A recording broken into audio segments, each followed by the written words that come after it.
Stansted Airport near London, and the arrival in Britain of 193 Ugandan Asians expelled by President Amin. These were the first of many thousands who are expected to arrive during the next few weeks.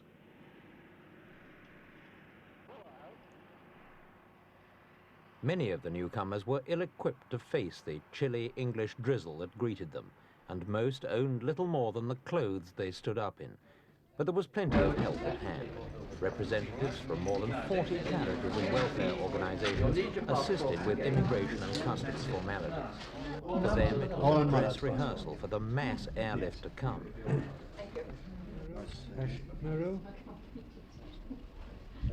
Most of the Asians said they were glad to be in Britain, and some told tales of ill treatment by Ugandan troops. When we left Kampala yesterday, we have been brought in a tragic point of guns. We have been checked 7 times at the airport, on the way army, and most of the people here all has lost gold, bangles, watches, cameras, typewriters and everything. You were robbed by the military authorities, were you? Authorities. And I do not understand why United Nations is not sending any troops down there, because now the people have been started killing. Now we have been robbed completely. We have been checked 7 times on the gun points at the airport. Even we had a lot of difficulties, but we have been harassed by the army and the police on the way. So what have you managed to bring? A pleasant flight. Yes. I'm sorry the weather isn't very good for you. But it's all right. After a quick first meal, the immigrants had to attend a series of interviews to establish their age, occupation, and if they had relatives who could offer them a home. They were then divided into groups, those with somewhere to go, and the others who were being offered temporary accommodation in specially prepared military camps.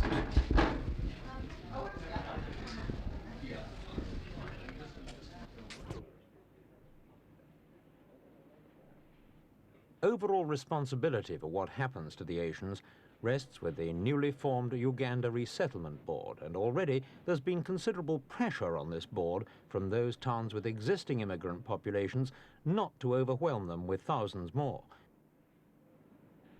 We asked the chairman, Sir Charles Cunningham, how the Asians would be dispersed. We shall not ask towns in this country to take a larger number of Asians where they are already subject to overcrowding and stress. We are asking other authorities to offer to receive the new arrivals, and we shall be ourselves making direct approaches to others. Are you asking certain towns to take a certain number? Well, we are hoping that a number of local authorities, as some have already done, will indicate a willingness to take a certain number, and we shall ourselves try to negotiate the reception of a certain number in other cases. Are you afraid of a backlash of feeling against the immigration of these Asians? Why, I think we have to take account, a very serious account of feeling in this country about the number of people who will be coming from Uganda, but we have a practical job to do in receiving them and promoting their resettlement, and we hope to persuade people that by doing that practical job sensibly, we will provide the best answer we can to the apprehensions which are being felt. One city where Ugandan Asians have already settled and where more can be expected to go is Leicester.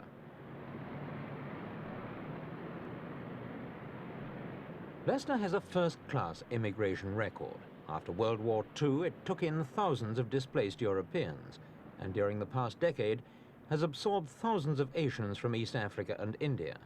Today, Leicester has 26,000 Asians, the largest immigrant community in Britain, supplying 1/3 of the city's labour force. Employment prospects are also good, and many new arrivals are bound to be attracted here. Local Asians have already begun to prepare for the new arrivals. There have been many offers of money and accommodation, and the recently formed British Asian Welfare Society has set up reception centres here in the railway station and also at the main bus stations. The Society's headquarters is in the Commonwealth Community Centre, and work has already begun here to assist the few early arrivals. You are willing to work? Yes, I'm willing to All right. work. Even those two ladies, they are ready to work. You come here at 3 o'clock this evening. I will make arrangements for a job for you, and One of the society's you'll be first fitted in. cases concerned But the only Vinya thing- Thakur, a Well, it's 28-year-old no Bombay problem whatsoever. University We'll graduate fix you up. who'd been a teacher in a private school in Uganda. and you shouldn't bother about that. Vinya spent her first 2 weeks in Leicester living with relatives while she tried in vain to find a job and a home of her own. She then appealed to the society for help, and within hours she'd had offers of both. What about the male members? No male. Nobody in London told you that we have an office here. No. Today Yeah. I got How did you know about our office? But despite its success with individuals like Vinya Thakur, Yeah. the British Asians Well, we'll be Welfare very Society pleased to help remains a you, small voluntary so long as you organisation want to help with resources yourself. that hardly Now, seem adequate to cope with Mr. Ratu, as far as you're concerned, are the Leicester's plans for almost certain resettlement again. going well at the Even moment? so, the society's chairman, Mr. I'm quite Ratu, satisfied in that is respect. confident that his I don't know resettlement about the plans London, are but so going far as well. Leicester is concerned, the plans are well in our hands, and we are quite satisfied. There has been criticism, a problem here, in that all the areas where Ugandan Asians are scheduled to go to will want to take the professional people and won't want any of the others that are coming over without qualifications. Well, as I say, that it is not possible for us to, pick and choose. But this is our hope, that we get the qualified people, because it's very easy for them to integrate. But at the same time, if some of the, worker type people do come in, which we hope will come, we have no control over that, and we will do our best to help them out and to see that they also accept the way of life of this country. But if a lot of them do come, do you feel that this could make integration more difficult? I think it will, certainly, but these people from Uganda and from other East African countries has been used to the British way of life. If at all they come in big number, I don't think personally, that they will put up a very big problem. But of course, with the uneducated class, there will be a little bit. Fine, thank you very much. Even though Leicester's integration record has been good up to now, and even though the immigrant influx looks to be unstoppable, the City Council is doing everything in its power to discourage Asians from coming. The council even placed a series of adverts in a Uganda newspaper advising Asians that it wouldn't be in their best interests to come to Leicester. And in Britain, its cries of protest to the government have been far louder than any other cities. It's a remarkable shift in policy for a city renowned for its generosity and hospitality. And we asked one of the leading councillors, Alderman Kenneth Bowder, why. We have got very gross overcrowding in some parts of the immigrant areas.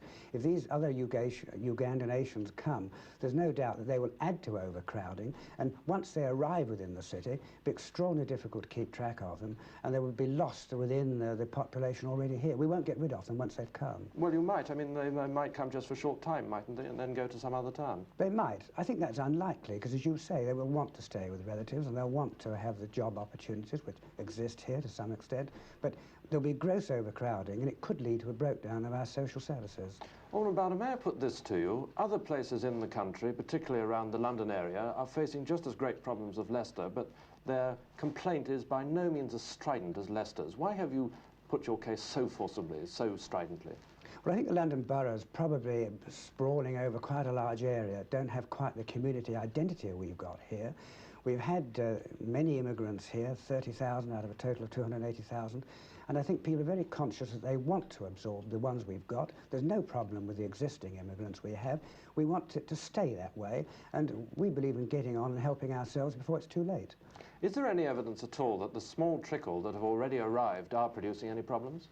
Well, yes, you see the number of places in schools for which children are waiting is as much as 700. Now, it's going up at the rate of about 50 Ugandan Asians a week, and whereas only a fortnight ago we had 200 people waiting for places, we now have 300 Ugandan Asians waiting. This is 50 a week increase in the number of children trying to get into schools. That is right, and we say this indicates that the parents are arriving in Leicester.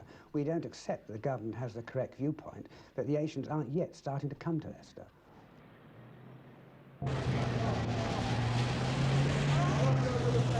When General Amin first announced his plans to expel the Asians from Uganda, the emergency protest from supporters from the Smithfield Market joined by the extreme right-wing National Front in a march from government offices.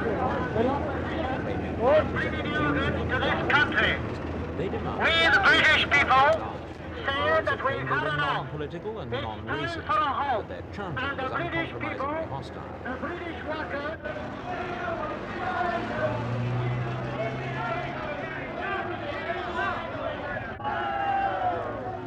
Nobody knows that Britain opposed the Asians coming in, but there's no sign that the government is being persuaded to renege on its responsibilities.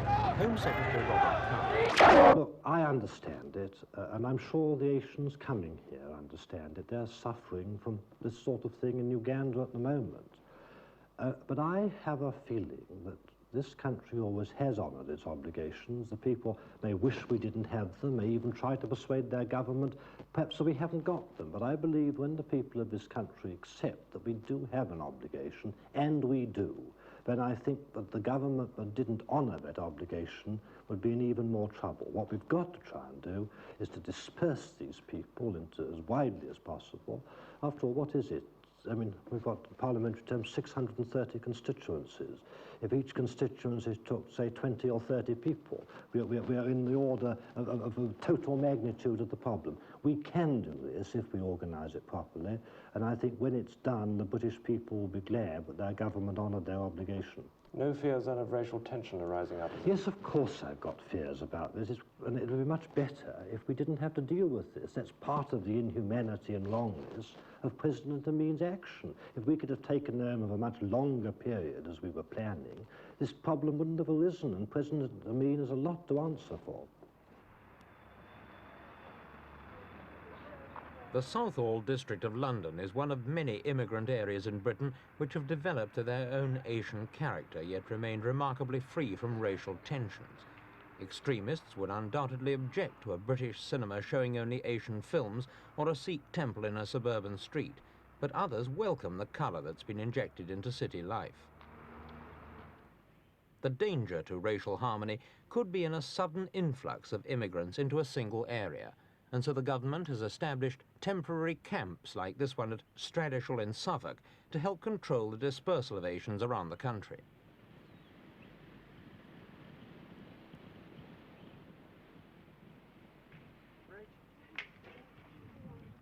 The worry for Britain is that this influx could set a precedent that might open the doors to 300,000 other British passport holders around the world.